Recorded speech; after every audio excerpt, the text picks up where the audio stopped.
Assalamualaikum warahmatullahi wabarakatuh. Nama saya Maulana Rizky Arifuddin, NIM 1242101. Di sini saya akan mempresentasikan terkait tugas manajemen proyek untuk melengkapi jawaban ujian akhir semester dengan judul Pengaruh Implementasi pada Keberhasilan Proyek Konstruksi. Manajemen proyek adalah pendekatan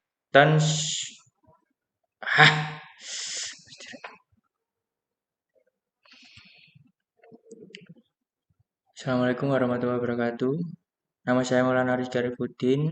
Di sini saya akan mempresentasikan terkait tugas dari UAS Manajemen Proyek untuk melengkapi ujian akhir semester dengan judul Pengaruh Implementasi pada Keberhasilan Proyek Konstruksi. Manajemen proyek adalah pendekatan yang terstruktur untuk merencanakan pengelolaan dan menyelesaikan proyek dengan menggunakan sumber daya yang ada secara efisien.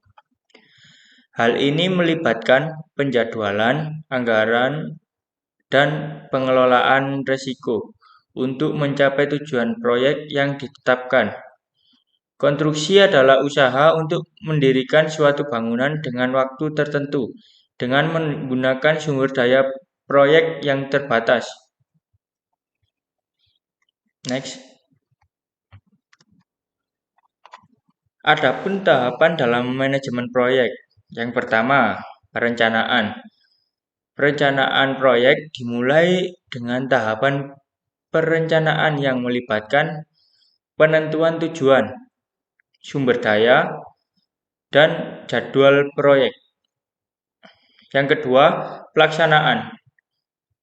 Langkah berikutnya adalah tahapan pelaksanaan di mana rencana proyek dikonversikan menjadi tindakan yang nyata.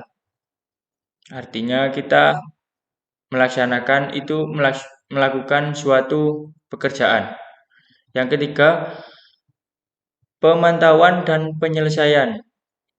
Yang terakhir, tahapan terakhir, proyek dipantau secara terus-menerus dan ditutup setelah tujuan tersebut tercapai.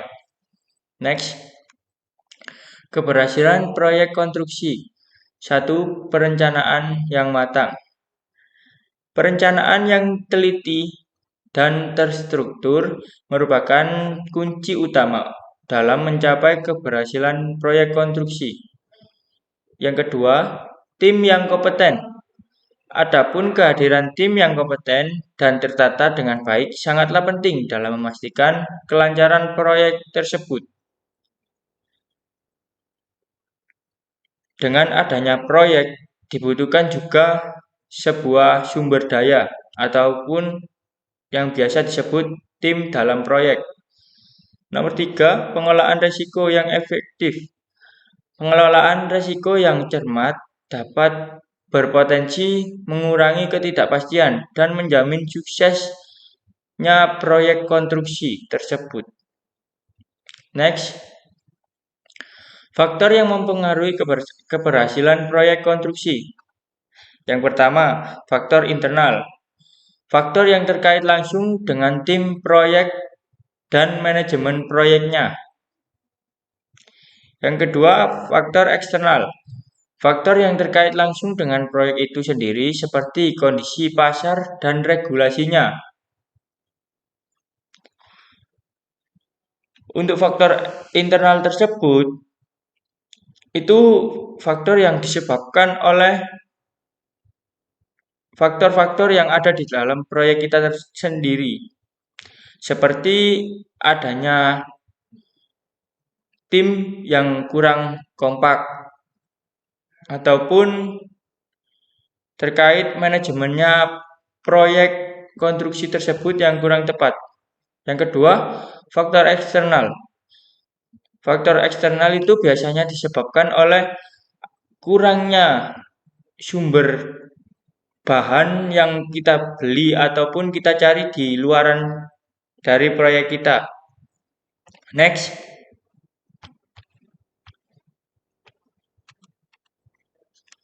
Implementasi manajemen proyek pada proyek konstruksi. Tahapan pertama, memilih metode. Di dalam pemilihan metode, kita harus menyusun sebuah anggaran atau yang biasa disebut RAB. Terus penjadwalan. Kita setelah memiliki rencana anggaran, itu juga harus memiliki jadwal.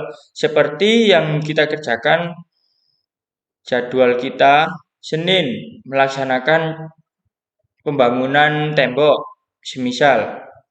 Yang di hari Selasa melaksanakan pemolesan tembok, dan seterusnya.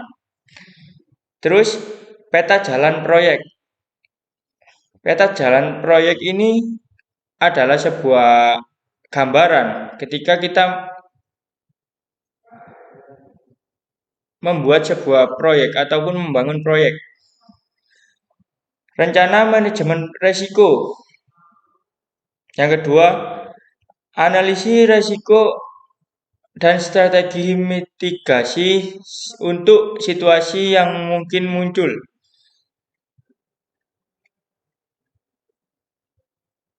Yang ini kita harus menganalisa sebelum kita membangun proyek ataupun kita ikut proyek orang, proyek konstruksi ataupun sebagainya.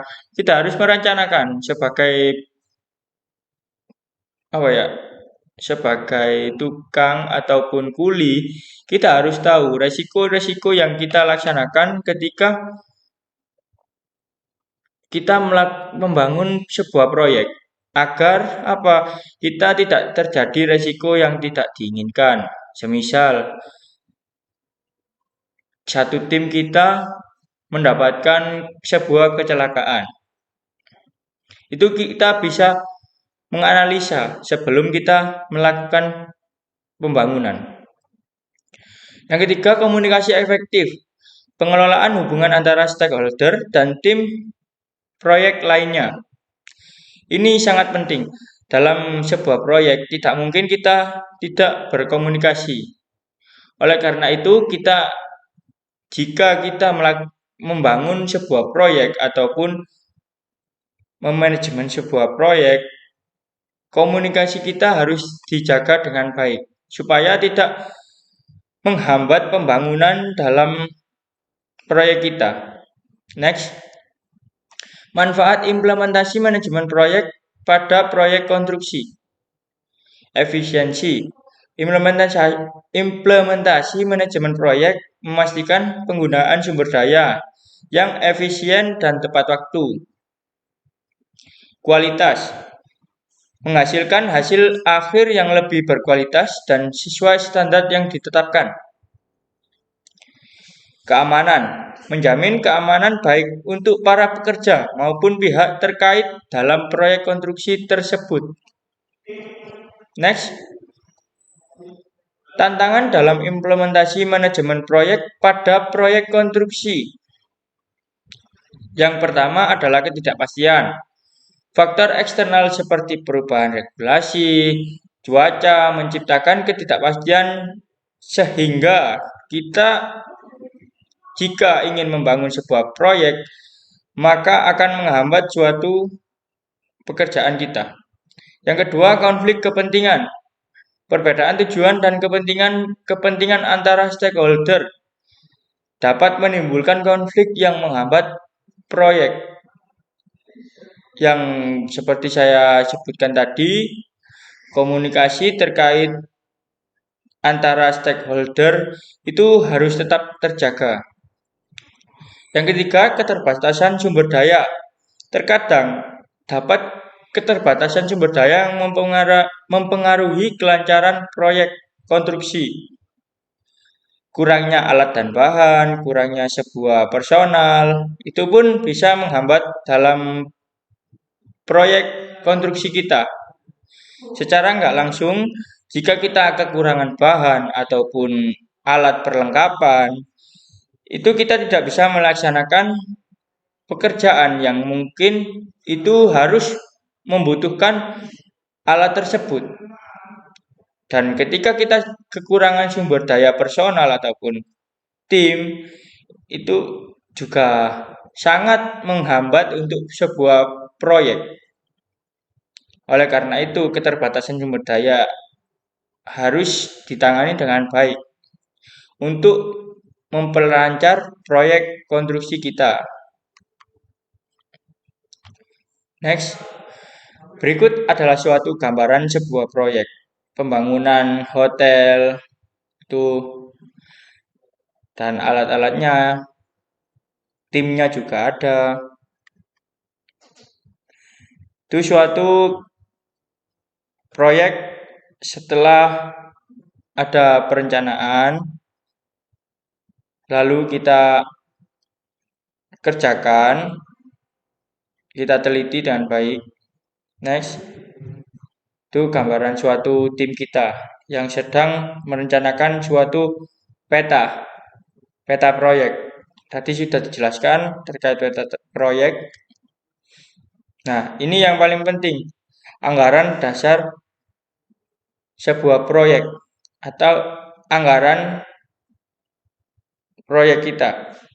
Adapun gaji pekerja yang ada di sini, uraian pekerja meliputi pekerja gajian tanah.